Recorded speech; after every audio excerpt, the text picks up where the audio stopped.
Okay, so horror movies usually ask questions like, what if a killer stalked teenagers? Or what if a demon possessed a child? Inquisition asks you, what if literally everyone around you was having the worst week in their lives? And what if you lived in a place that you could be accused of witchcraft for, like basically anything, like you stub your toe, you're a witch, okay? Released in 1976, this Paul Naschy horror film is packed with witchcraft, religious paranoia, and enough suffering to make you want to send the entire cast to therapy. Let's get into it.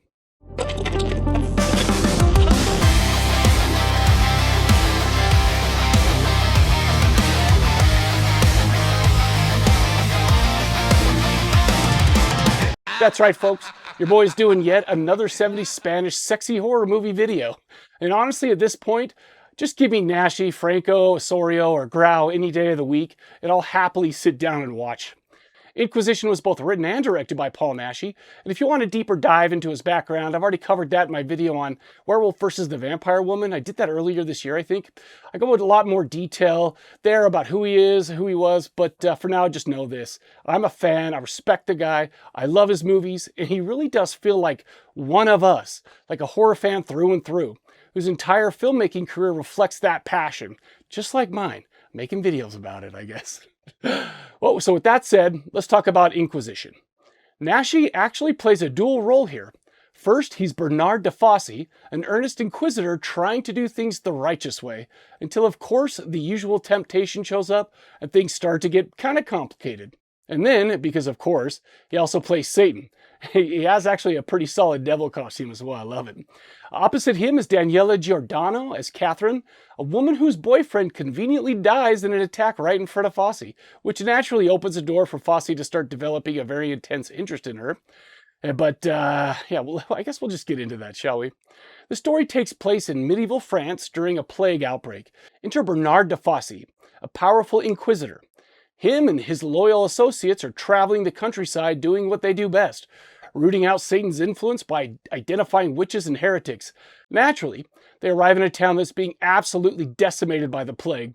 The locals, being medieval peasants and all, have decided witchcraft is the obvious culprit. By the way, this movie genuinely unsettled me at one point. They're shown a couple of plague victims, and let's just say they happen to be attractive women.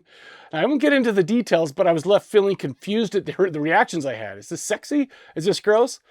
Oh, yeah, it was just a very, I was fighting myself inside. Anyway, Fossey and company come into town after a long journey spent torturing and executing women in the name of righteousness.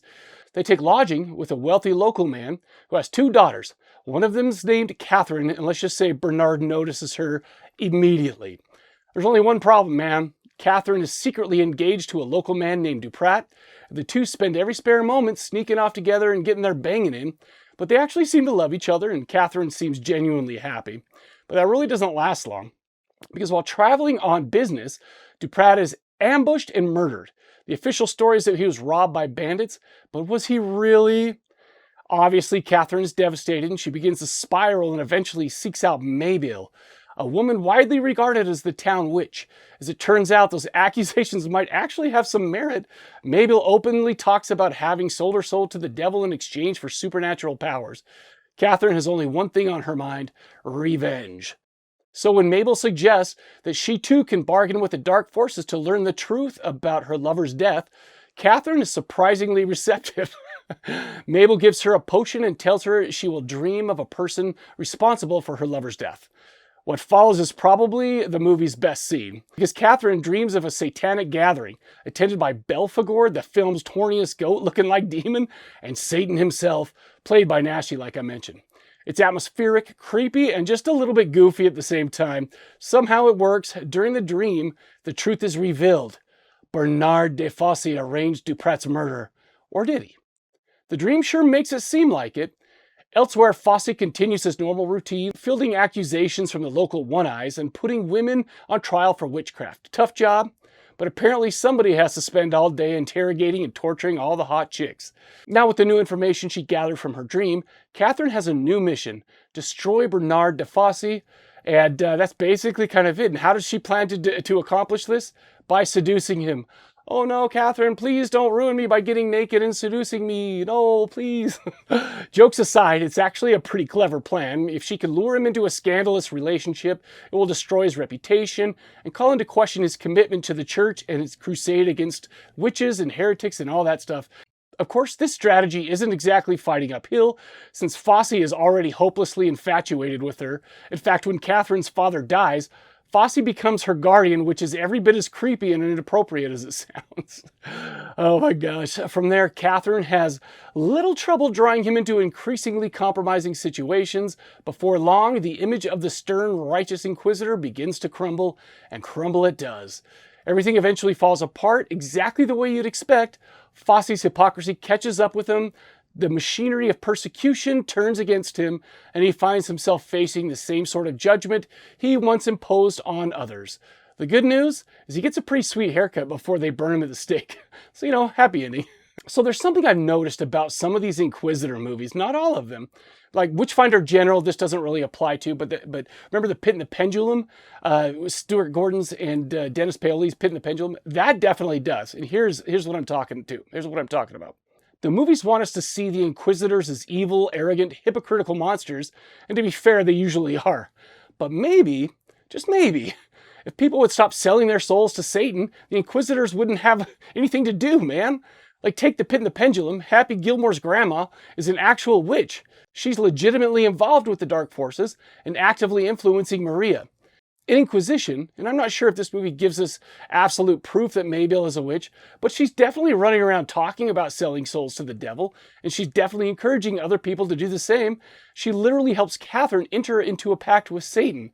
That's kind of the whole reason these Inquisitors exist in the first place, right? I mean, let's say this. Even if a person sells his or her soul in reaction to something the Inquisitor did because they're so evil and whatever, you're basically still proving that what they're fighting for exists, and these Inquisitors are necessary. Listen, I'm not making a moral judgment one way or the other. I'm just saying that if your village has multiple people openly consulting demons and attending satanic gatherings, and by the way, bargaining away their eternal souls, the Witchfinder is probably going to feel pretty validated in his work. It's one of those weird situations where the movie wants me to think these Inquisitors are kind of paranoid lunatics, but at the same time, they're showing me a bunch of people doing the exact things the Inquisitors are accusing them of. Like, bro, stop doing witch stuff for 5 minutes and maybe everyone can relax. Of course, that assumes that the Inquisitors are actually interested in saving souls and protecting the faithful, like they claim to be. But I guess we'll see. Anyway, suffice it to say, nobody really comes out looking great here. Is there a bad guy? Is there a good guy? That's up to you. But anyway, notably, by the way, while this wasn't Paul Naschy's first film, it was his directorial debut. And honestly, not a bad way to kick off what is a pretty impressive directing career. And like most Naschy films from this period, and really most Spanish horror films from this era, the sets and atmosphere are top-notch. That's a huge part of why I enjoy these movies so much. Even when the pacing drags a bit, and it does in this, I'm usually happy just soaking in the environments. And these films have a lot to look at and kind of a feel to them that's hard to replicate. And I mean, that's why these will always kind of have a space in my heart just because of that. So I own the Mondo Macabro release of this film, and it's kind of funny because I'll show it, and you'd think you'd need the nudie hider to show this cover on the video, right? I mean, but honestly, do you? I mean, it's just bizarre art, right? I mean, I'm not complaining, but it's definitely making some interesting artistic choices that, again, are confusing me. I'll tell you what, though, the disc does feature a great introduction from Naschy himself. He talks about originally wanting to make a film about the Spanish Inquisition, but a scholar named Julio Caro Baroja informed him that compared to many of the other Inquisitions, the Spanish Inquisition was actually relatively restrained. So as a result, Naschy shifted the story and set it during the French witch hunts instead.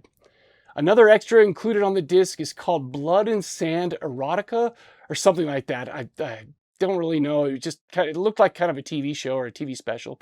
But there's a number of European genre film stars discussing Spanish cinema. And honestly, that feature alone added a bunch of titles to my ever-growing, I need to buy this list. And trust me, it's long. My favorite little behind-the-scenes nugget involved the Malleus Maleficarum used in the film. According to Naschy, the book shown on the screen was an actual historical copy that he borrowed from a Spanish museum. Ironically, I wasn't particularly impressed by how it looked. For anyone unfamiliar with it, and I certainly wasn't before digging into this movie, the Malleus Maleficarum was a famous 15th century text written by a German inquisitor named Heinrich Kramer. The book argues for the existence of witchcraft, warns about the supposed dangers posed by witches, and outlines methods for conducting witch trials. So that's where I think you get, if it floats, then it's a witch, or I can't remember which way it goes. Some Monty Python shit. Anyways, it also spends a surprising amount of time arguing that women are more susceptible to witchcraft because their inherent moral weakness. You know, very scientific stuff, as it were. But as for the movie itself, this thing has just about everything I want from a 70s satanic horror film, man. We got plenty of nudity, a bush count somewhere in the range of 4 to 5, awesome satanic imagery, an imagery of blood, torture chambers, occult rituals, and even some ceremonial skull decapitation, you know, something for the whole family. On the sleazometer, this isn't operating at full Jess Franco or Joe D'Amato levels, but it's definitely playing the same neighborhood, maybe the same sport.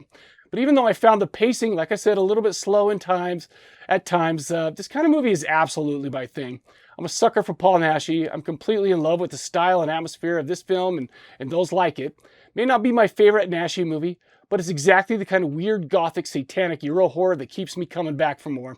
So I suggest you watch. And like I said, the Mondo Macabro copy is awesome. It's got a lot of extras on there. Anyways, so that's it. Thank you guys for watching. I do like making these videos and watching these movies, so it's good for my mental health, trust me. Anyways, go visit corpsecollective.com and see what else we got going on over there. And until next time, I'll catch you guys later.